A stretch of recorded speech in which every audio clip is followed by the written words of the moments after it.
week, Joe Frost meets the unruly brothers who've driven their mum to the end of her tether. I sometimes hate my children because I just can't take how they are. Helps a young girl who won't stop scarring herself. She will keep on until it bleeds and until it's scarred.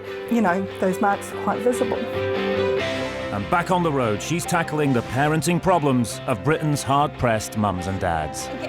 If she doesn't eat her dinner, give her nothing then for the rest of the night, that's it. No.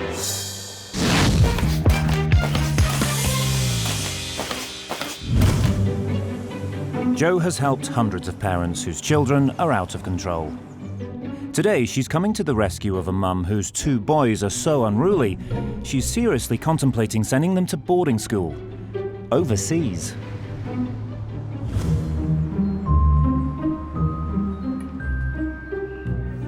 Oi, oi! You only make some crying then! Wait in the garden! 6-year-old Tashan and 4-year-old Diaan are constantly fighting and throwing temper tantrums. Oh, Diaan! It's getting to a stage where we can't control them and they're more or less controlling us, fighting each other, shouting and screaming. It's very bad. What did you do to him? So I done it back to him. Look at the size of you! Raj, keep him for a minute, please. They'll start slamming the doors, they'll start throwing things around, and then 5 minutes later, I'm sorry. But then 10 minutes later, they're back to the same again. They've got all the toys, all the gadgets they want. This is the truck and cars. I mean, there's nothing more we can give, but it's still they don't listen. This is my favourite toy. Tasha, get down from there. Dad Ramesh has been diagnosed with a debilitating disease which affects his joints and organs.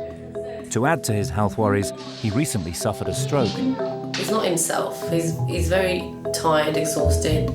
Mum Sejal has ended up being responsible for most of the childcare, and the situation has reached boiling point.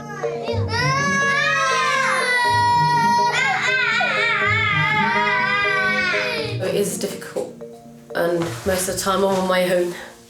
I'm looking after everyone and everybody. Well, tidy it up! I hate being like this, and I hate being in this situation, and I sometimes hate my children because I just can't take how they are. With a sick husband and 2 rebellious boys to take care of, Sejal is contemplating drastic action. They've got no respect for us, and I am considering Tashan, definitely. Diaan, I'm thinking of sending to boarding school in India. Hello. Hello. Pleasure to meet you, Joe. Sejal. Hi. Hi, Ramesh. Can I come in? Come in. Thank you very much. You've been through the wars, haven't you? Yes, I have. Right? What was you doing before your illnesses? What's had to come out of your life? Quite a lot of things. Can't really do my normal things which I used to do before. Go out, go to restaurants quite a lot of times, play with the kids. So you feel like a single parent? I just feel as if I just can't take anymore. They threaten you. They start hitting themselves. They're DVD players.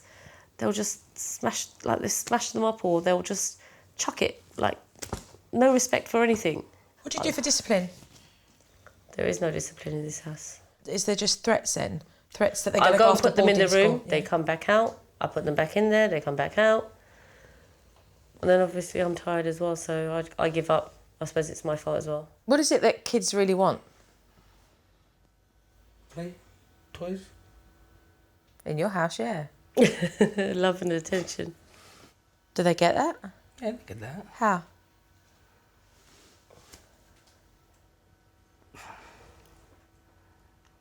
So that's quite interesting if you don't do anything with the kids. Joe's concerned Ramesh and Sejal's disjointed relationship with their boys has led to a complete breakdown in normal family life. You've got to be willing to want to do what's necessary. I am willing to do. I'm willing to do anything it takes. I just can't live this life anymore. I can't live. I just not want them to have a normal life. And I want a normal life. Then you've got to change. You've got to change the way you're doing things right now, okay? Because right now you're setting yourself up to fail. I've already failed. No, you haven't. You asked for my help, and I'm here. And I understand your frustration. What else to do? Let me teach you. Try to hit the red thing and slowly. While Joe's been having a heart-to-heart with Mum, Ramesh has stepped in to keep the boys entertained, much to Sejal's surprise. That's the first time I've actually seen him throw a ball with him. The first time I think he's ever shooted a hoop. Shot. It's just amazing to see them three like that. I've never seen them like that. Because he's making the effort. If Ramesh is capable of spending quality time with the boys, he might also be able to give his wife more support. You're getting seriously frustrated, you're shouting, you're yelling, he's switched off. And guess who is getting the backlash of it all? Your boys. A lot going on really in this house. I mean, you've got a dad who's been diagnosed ill. These kids are not getting any stimulation from their dad at all. And really a mum who's so out of control that she's displaying that, and all it's going to do is just rupture the relationships that she has with her boys.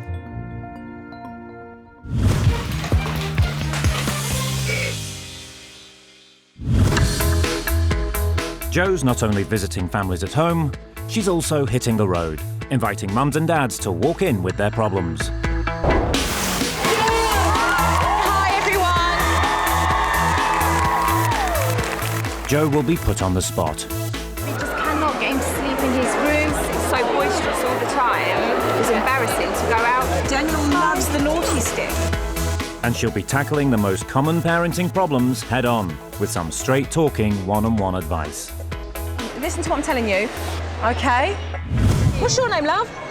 Ethan, pleased to meet you. I'm Joe. Hi, and how old are you? 8. You're 8?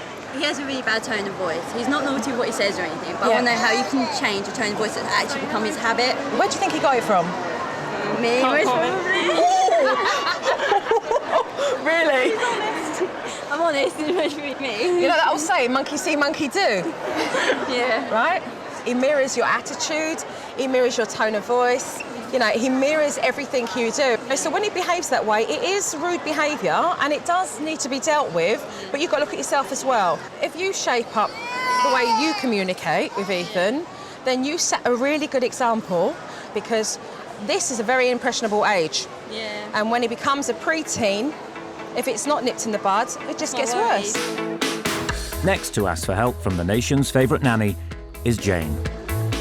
Like many mums, she's worried her little boy is getting a bit too boisterous. 7-year-old Jake loves watching wrestling on TV. The problem is, he started using the family living room as the ring, and his sister as a stand-in for The Rock. He's getting so big, he's so strong. If I try and hold him to pull him to stop him, he throws me, literally. So it's getting to the stage where it's getting scary now, because obviously he's bigger. It would be good for him to go and learn a sport. And now what he needs to learn is recognising that sport is kept in an arena. You watch WWE, you know, you watch all the boxing, there are rules for that. So if he's going to wrestle because he's watched it and he really loves it, OK, you put the set of rules in. All right, when somebody says stop, it means stop. Mum Rachel also wants to show Joe her son's disruptive behaviour. You're looking at me and talking to me like you're dirt and Robbie. I'm not. You am. Selfie. This sort of backchat would be unacceptable coming from a teenager. I'm a smiling no. Whatever. Don't care. Neither do I. Let alone a 6-year-old like Brandon. You're so deep. And Mum Rachel has had enough. Brandon comes across sometimes that even though the authority bit's there, he just has to go that one step further and that one step further, and I just get tired. You know why? Because he's saying, do something about it, Mum. Bickering back and fro, it's playing tennis. Takes 2 to play tennis, right? Yeah, and I must admit I am bad for that. When he carries on, you ignore. Walk away. What he's not learning is that there is certain behaviour that you won't tolerate. Right. So you have to have rules and you have to follow through on your consequences. Right. If your kids have attitude and won't do what they're told, don't lose your cool, as it will only encourage them to wind you up more. Instead, please be the adult and address the issue in a calm voice and walk away. And when the dust has settled, explain why their behaviour was unacceptable and stipulate the consequences. Coming up, Jo tackles defiant Diaan. Turn around and look at me when I'm talking to you, please. She meets the little girl who won't stop scarring her face. She's going to be 15 one day and she's going to be looking in the mirror. Why couldn't you stop it, Mummy? And back on the road, she tackles more parenting problems. My daughter's an extremely fussy eater. When it comes to raising kids, Jo Frost knows that even the most common problems can sometimes have extreme consequences. She's visiting one such little girl who's doing herself permanent damage.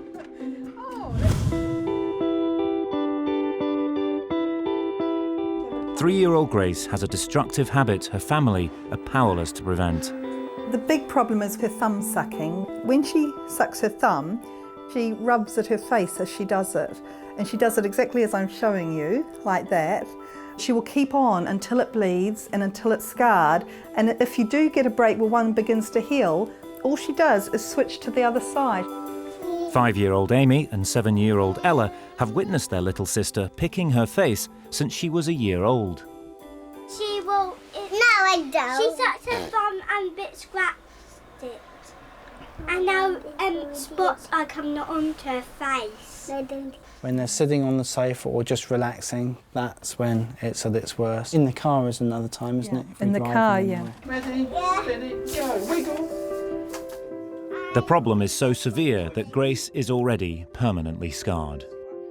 She's going to be 15 one day and she's going to be looking in the mirror and she's a pretty little girl. And, you know, those marks are quite visible. We all blame our parents for things. And so, like, why couldn't you stop it, Mummy? You know, wasn't there something else you could have done? Yeah, and she will, I'm sure she will. But I have really been trying. I really have, and that's why I'm really frustrated.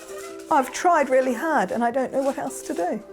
That might be another approach, someone else with a fresh idea that might be able to do something, have some other idea or some other way of tackling it.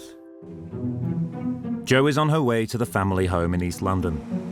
She's hoping she can uncover the cause of Grace's harmful habit before her scarring gets worse. Hello, how are you? Good. Nice to meet you. Pleased to meet you. And how old are you? 5. You're 5. I'm the littlest. You're the littlest one, are you? Hi, Ella. Nice to meet you. How are you? Ella, talk to Super Nanny. Let's talk about Grace. She has got more scars than you can almost count, actually, because she's reopened many of them. Some of them are scars on top of scars. It's become a habit. She can't help it. It's part of what she does. Yeah. What have we tried for Grace? We've tried positive things like doing a reward chart and doing some stars and just trying, like, keep your thumb out, good girl, try and take it out, good girl. Grace isn't the only child in the family causing concern. Eldest sister Ella has her own worrying habit. She sucks her fingers or she sucks the hair? The fingers, and the hair sort of goes over the top. She's 7 now and it's like, come on, you've just got to stop it now. A 2-3-year-old maybe, but... Can I ask you, what have you tried with Ella? I've tried painting her fingernails with that file. It didn't do anything. Keeping them busy is the only thing that has worked at all. Drawing all the time or playing some kind of game.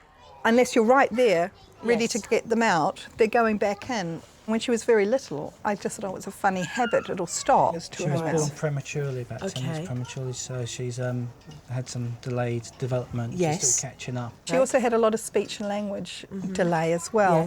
And I think that escalated the finger sucking because she'd get upset. Yeah, she was upset and sometimes you sort of thought, we'll sort of leave her alone. I know I have to stop these things. I've really made an effort, but you're so grateful they're just there. And you think she's healthy and she's fine. The baby before her was born prematurely and he died.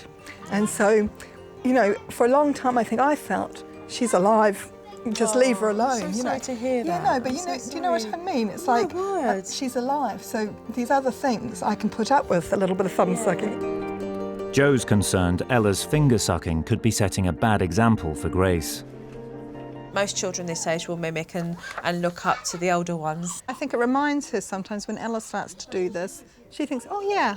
Well, it's mimic. I think it's just mimicking behaviour. So very interesting that the eldest and the youngest have these habitual traits of thumb sucking and face picking. Before Ella was born, there was a massive tragedy of losing a child.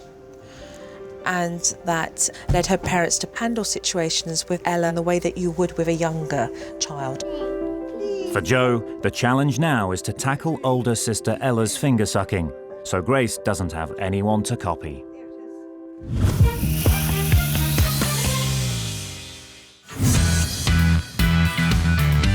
When asked, 76% of mums and dads said they found parenting tougher than they ever imagined.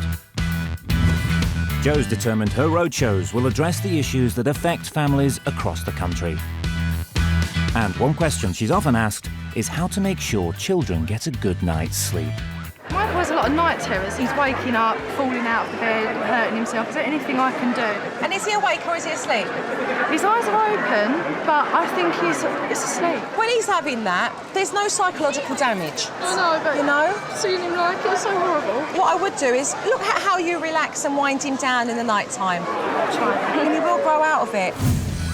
Up next are Mum Sian and Dad David. They want Jo's help with 3-year-old son Kieran, who only walks on tiptoe. 5, 6, 7. Doctors have told them if he's not walking normally soon, they might have to put him in casts. If he doesn't want to flatten his feet, he won't, and you can't make him. Kieran is physically capable of putting his heels on the floor. He just usually chooses not to. What I would say is, because I saw here his foot actually going down on the ground, I'd love to see you guys encourage that. So when you actually tell him to put his feet down, he'll put them down. At the moment, I'm constantly nagging. Let's not nag. Yeah. If you start to nag, you're going to make him stressful. Now, what won't help is if his legs get tired, he gets carried or he gets put in a pram, a stroller. You're going like that. Tell me about that. He's always in a buggy. If I walk, he'll hold my hand for a certain amount of time and then he'll say his legs are tired and he'll want to be picked up, so he'll jump up and down in front of me or he'll walk in front of me to trip me up. If you're going to give him an avenue so that he can rest his feet to then go back up onto tippy toe, guess what? Naturally, he's not going to want to put his foot down, is he? Let's make do with no stroller. I believe that if you persevere with it, you'll start to see him just naturally putting his foot down. And when you do see it, say nothing. Okay, well, thank you very much. Thank you. I will continue. Thank you. Thank you. No, you can't go in the buggy, darling.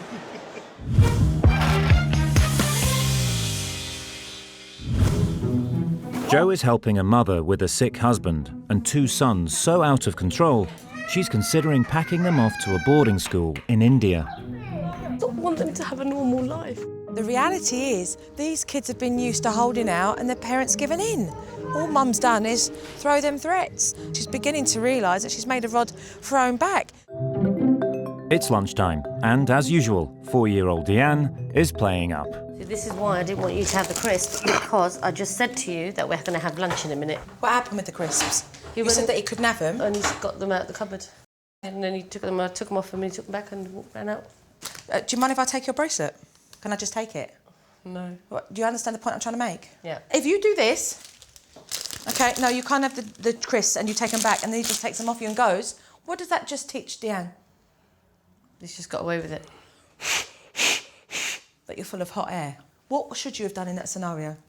Taking it back off of him. And said, I told you, no. While the boys are constantly misbehaving, Jo thinks Dad Ramesh also needs to change his ways. I mean, I do spend time with them. It's not that I don't spend time with them. Well, I mean, I'm spending time with you now, but I wouldn't necessarily be spending quality time with you. I need you to think about what are the small little things that you could do that would make a big difference. In a couple of hours, I'd like you to actually present me with a little piece of paper with some of those things. Okay. In the kitchen, Mum is still fighting a losing battle with Diaan. Oh, come on.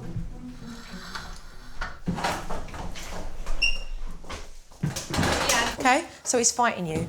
Okay, keep your hands.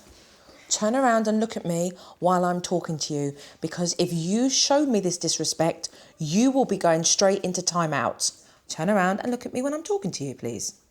Turn around and look at me when I'm talking to you, please.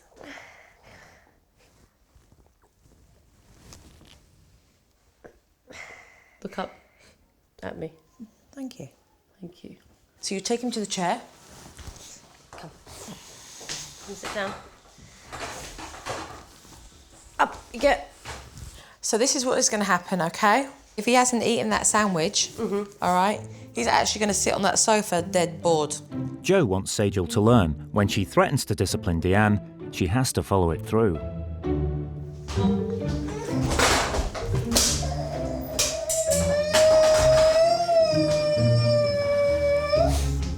Carry through. He has to feel it, obviously. So be it. There you go. Stay here.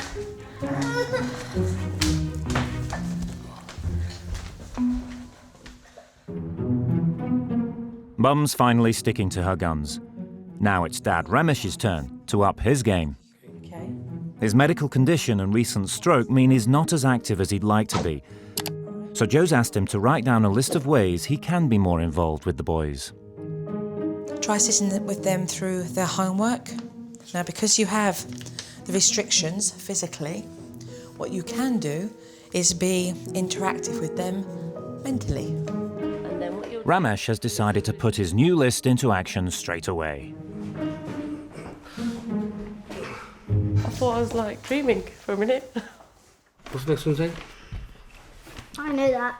Today, Dad's realised that he needs to do a little bit more, just to walk into this study and say that he's prepared to do the homework and let me take over. I thought she was going to burst into tears. It's the support, it's the little things that count. It's the little things that count. With Dad starting to spend time with Tashan, Mum can concentrate on cracking younger brother Diaan's disobedience. Come on, Diaan. Go and tidy up your toys. Who's going to tidy them up, then? Do you want time out? Hey? Do you want time out again? Right. If you don't want to tidy your toys... Sejal's following Jo's advice and has learnt not to back down when he throws a tantrum. You're sitting here for time out because you don't want to go outside and tidy your toys. On the front. It seems to be paying off. That's it. Well, you can drive the car and pick up things on the way. Yeah.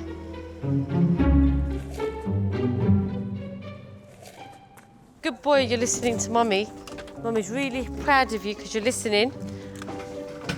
You've done your homework? Oh, done, my little baby. Good boy. See? See how good you are?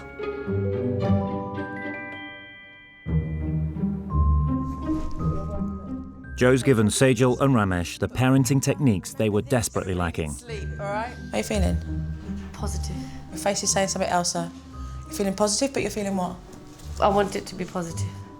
Then you make that positive. It's in your hands. Bye-bye. Thank you. Bye-bye. From now on, Mum and Dad will have to try to keep the boys' behaviour under control without Jo's help. Coming up, Jo's changes don't go down well with Grace, Don't be held to ransom by the temper tantrums. and his lack of playtime with Mum and Dad harming our kids' physical development. Jo puts one primary school to the test with shocking results. Crazy, right? 3-year-old Grace is in danger of worsening the scarring on her face by picking at it when she sucks her thumb. Can you do some more hula hooping? Jo's convinced she's mimicking 7-year-old Ella's finger sucking. On purpose, I haven't really spoken to Grace and Ella about their habits because I don't want to bring more attention than necessary. This is something that has to be very low-key, it has to be played very subtly. And also we need to make sure that we don't heighten the situation in here so the children become more sensitive and then anxious. Most children have grown out of sucking their fingers or thumbs by the time they reach Ella's age. But as a result of being born prematurely, she's had some developmental issues. Jo wants to make sure her parents aren't overcompensating by mollycoddling her. I would love you both to think about the things that you help her with, that you know if you was just to step back and have a little bit more patience, she would get to the point of doing. So, start from the morning and we'll work our way down. We might need a bigger piece of paper. Does that include getting shoes on?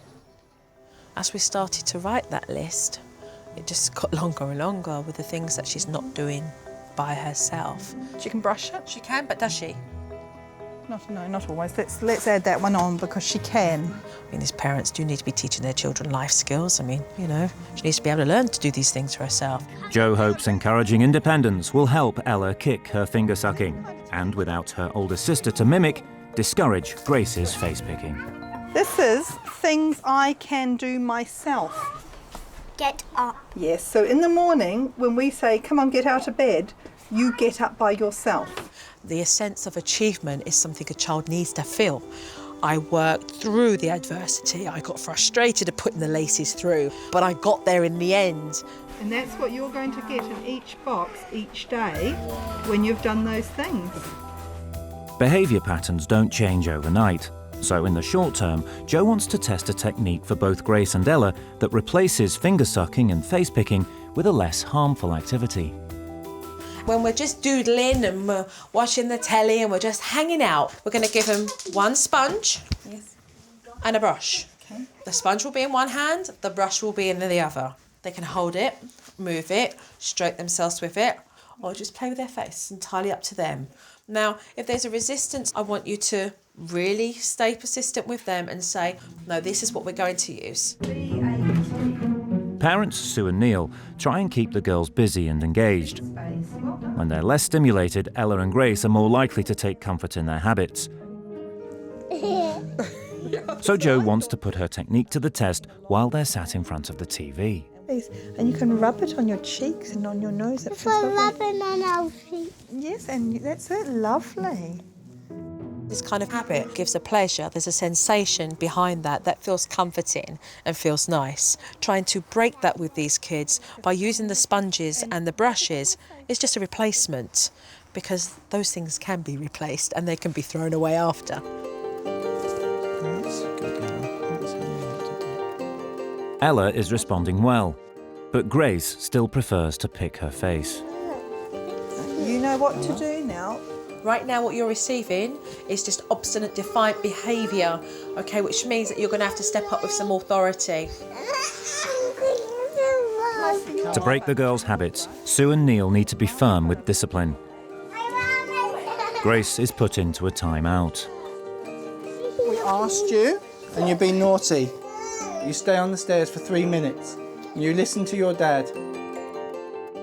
You're already doing a fabulous job with all the stuff that you creatively put together. Just need parents that are a little bit tougher, you know, and certainly don't be held to ransom by the temper tantrums, you know. If we do everything that we've been told to do, I think put it all together, the sponges, the makeup brushes, I think we're in a good place to crack it at the moment. I think we can stop it, I really do. Sue and Neil are determined to help Ella mature and stop Grace scarring herself. Thank you for inviting me. Really appreciate it. Thank you for inviting me. Bye-bye. The question is, can they succeed?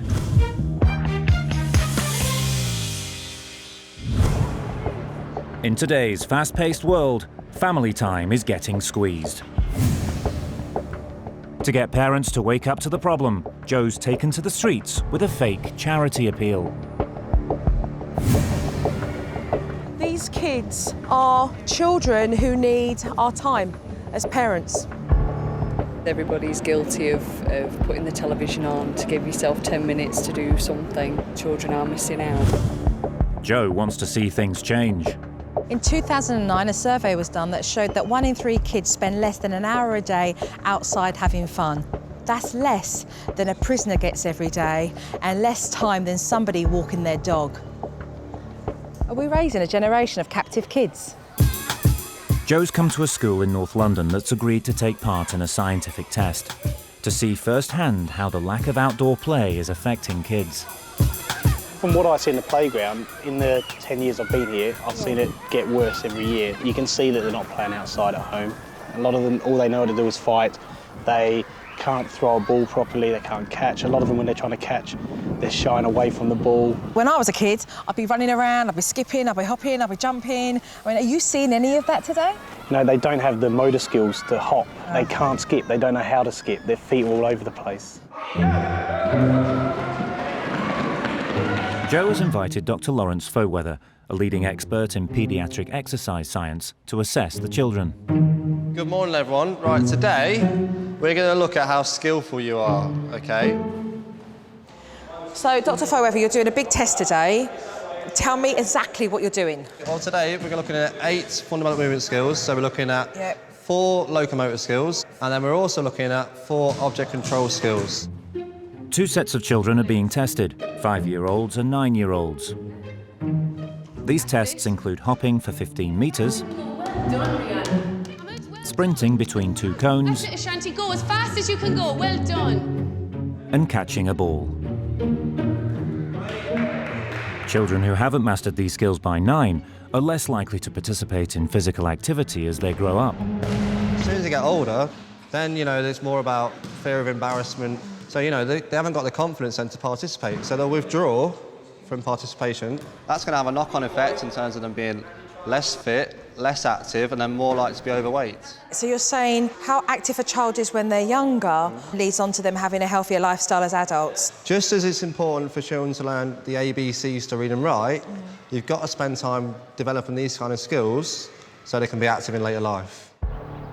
With the kids tested and the data analysed, their parents have gathered to hear the results. Hi, everyone. Hi. First, the 9-year-olds, whose movement skills should be well developed. Hi. Just 23% mastered our skills test, yet in America, half of those kids, well, over half of those kids, 59%, have mastered the skills. Crazy, right? So even in America, where childhood obesity is the highest in the world, more than twice as many 9-year-olds are physically skilled. Across all of our skills tests, just over 7% of our Year 1 children showed the right level of skill. While in the States, nearly a quarter of 5-year-olds passed this skills test. In the same age group at this North London school, the success rate was less than 1 in 10. Shocking, right? But I do want to say to you, the good news is this: we can change those figures. So who wants to come and play? Because we're about to have some fun. Hands up. If the grown-ups could go and stand by the side and the little ones could come and sit down by us, is that okay? So we've got Adam and we've got Jonah here from Active Play, and they're going to be getting the parents and the kids really physical. Yes, good, man. The thing about these games is that not only they're great fun and really simple, they're also helping these children develop their movement skills. Well done. Who can reach the tallest?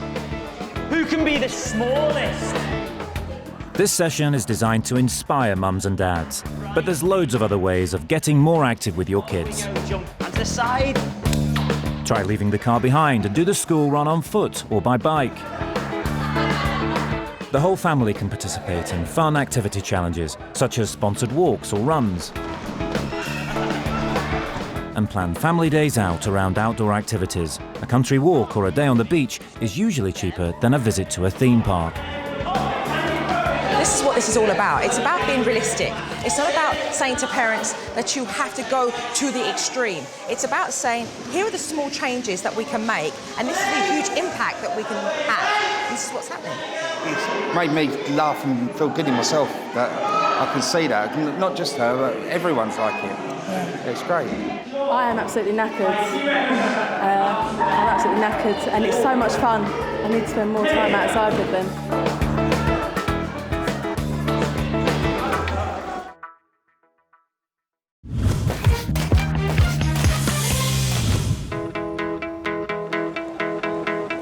Britain's kids aren't just missing out on physical activity, many of them are picking up bad food habits from an early age. At the moment she's only having pasta. All she'll turn around and say is, don't like that, don't want that, not will, you know, she'll just throw it back at us. So what's your problem here?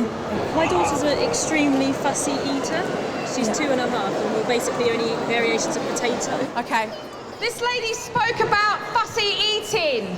We create fussy eaters and picky eaters because we believe when a really young child tells us that they don't like something, that they really don't like it. And actually, the truth behind it all is that they've decided that they don't actually want it at that particular time. So making sure that your child is trying the same food over 12 to 15 times allows your child to recognise, okay, that you're not going to back down every time they push the plate and decide that they don't want anything more to eat. Another little girl whose mum is worried about her eating habits is 5-year-old Grace. We're having fish fingers, mashed potato and peas. I hate fish fingers and mashed potato and peas. She's an extremely fussy eater who constantly refuses meals and will only eat snacks. It all started really when she was about 15 months old. Right. And she had a tummy bug, and then obviously she stopped eating, and then when she started eating again, it was very faddy. You then just gave her the foods that she did want to eat. She likes cheese, and there are a few biscuits that she will eat, like she'll eat chocolate chip cookies. It's just got worse and worse and worse. Okay, so she's got into a bad habit, okay, of eating those foods only purely because you give them to her. I'd take her back a stage. In other words, don't put one big lump of broccoli on the plate and start separating all the foods. Mix it up so that you're doing foods that are together rather than separate. You know, and start off with the foods that I would say are sweeter, which are root vegetables. Yeah. And don't give snacks in between right now. Don't give her anything. No snacks in between. If she doesn't eat her dinner, give her nothing then for the rest of the night, that's it. No, none of the other stuff. It's a battle of wills really at this moment. So go home and do it. If your child is a picky eater, it's important not to give in to too many requests at meal times. And don't forget, lead by example. Sit down to eat with your child. Coming up, will Tashan and Diaan stop making mum's life a misery? 40 minutes of this. Will Grace learn to stop scarring herself? But we haven't had a face completely healed in 2 years. And on the road, Joe's got a rather unusual phobia to deal with. I don't like flashes, I don't like car doors slamming. They make you jumpy, make you feel nervous. Yes, extremely on edge and cautious. Joe's on the road, bringing practical parenting advice to Britain's hard-pressed families. As parents often discover, children sometimes develop irrational fears. Dina is very uncomfortable. This is a balloon all the way over there. No, there are thousands of them everywhere. There are people everywhere. There are small children whipped by hate. In the case of 14-year-old Medina, a crippling phobia of balloons has haunted her for almost 10 years. You have Globophobia, which is a fear of balloons. Yes. Any type of balloon, or is it a particular balloon? Most types of balloons. The kinds that have foil inside, they're not as bad. Can you explain why the rubber ones make you more nervous than the helium balloons?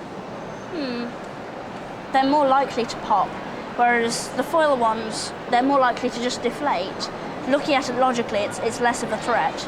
Actually, it's not the actual fear of the balloon, but the noise. But the threat and the fear of them popping. Yes. Now, it also says that you have a phobia of fireworks. I don't like flashes, I don't like car doors slamming. They make you jumpy, make you feel nervous. Yes, extremely on edge and cautious all the time, having to like this, like a frightened rabbit. And how long have you had this phobia? Since I was 5. 5. And can you date back to anything and recollect any kind of history? I can tell you the exact story. All right, let's go. It was a girl at my school. It was her 5th birthday party. My mum left and she said, "Oh, goodbye," and I was like, "Oh, you're leaving," and I was worried about that. Her uncle, I think it was, he came out of nowhere and with loads of balloons and just started popping them, and it was just everywhere. And what's going on? Where's my mum? I need a hug. No one really noticed that I was in distress until a bit later. What I don't want you to feel, and I think it's important for your mum to know this, okay, that your mum didn't mean to go off and leave you at the party. Of course. But it happened and it made you feel that way. And it escalated because you didn't know how to handle it or to take care of it. So now it's become problematic for you. My advice would be to you, I'm not a specialist in dealing with phobias, but I certainly understand behavioural patterns. And I believe with good cognitive behavioural therapy that you could push through this and come out the other end. That'd be good. Okay? That would be Are you good. both willing to do that? Yes, of course. Marvellous. Brothers Tashan and Diaan's behaviour had got so bad, Mum Sejal was considering sending them to boarding school in India. Yay! Calling Joe in to help was the last chance to restore normal family life. Since Joe left, Sejal and Ramesh have continued to employ the parenting techniques she taught them. Now I'm realising that I'm actually following things through and not just making empty threats. Right, Diaan, come on. Despite his poor health, Ramesh is devoting more time to his sons. The whole family is feeling the benefit. We haven't come out as a family like this to the park for very long time. Very long time, years. It's lovely, actually. It's just nice and relaxed. Don't need to scream and shout. It's just brilliant.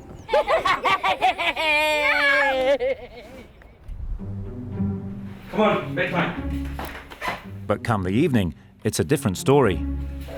Diaan has found a new way to agitate Mum and Dad, refusing to go to bed. Get in your bed. Oi! Stop that.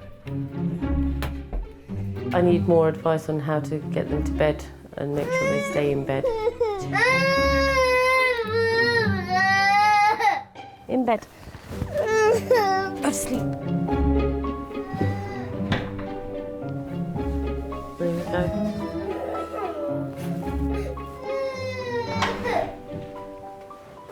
40 minutes of this, if not more.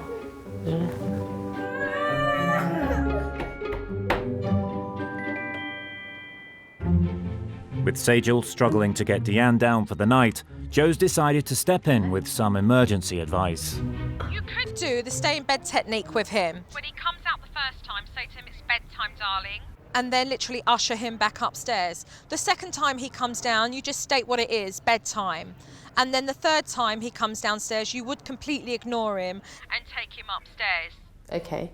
He needs to learn the transition of day and night. He needs to realise that it can't be another kiss, another cuddle. And if you don't listen and do as you're told, there is going to be a consequence tomorrow. You will lose out on having your fun in the afternoon. Don't let it slip, because it's taking you to a place that's better and better every day.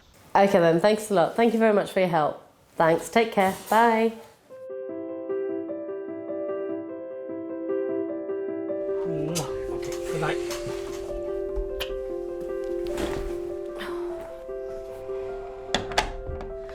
Children are fast asleep and time for me to chill out. I get my time now. Yeah! I was at my wit's end before Joe came. I was ready to, I don't know what, I was ready to give it, chuck it all in, walk away. I was ready to do so many different things all at once. And now, it could be 2 hours of silence and I'll be happy. I'm glad. You know, it's just brilliant. I think it's just made a world of a difference.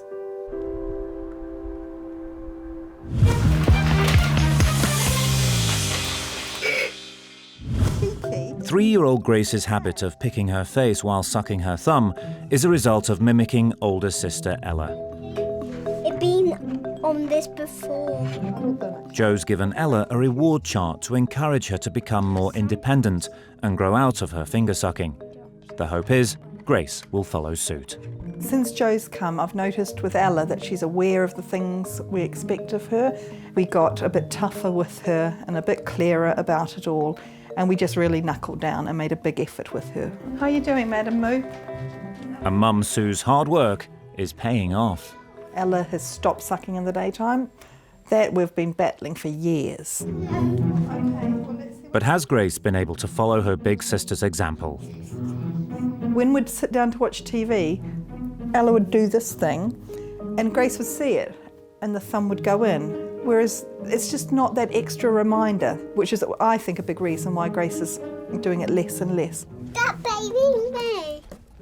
Grace's face is so improved. Everyone who knows her has been commenting, going down to school, people have said, her face is looking good.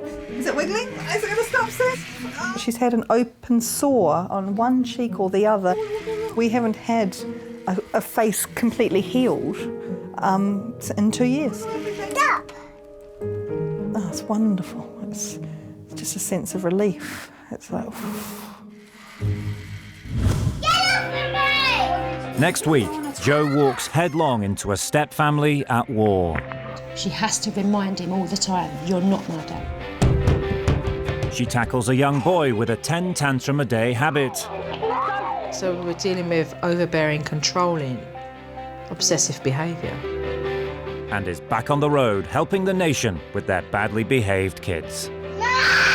Just want to give him what he wants.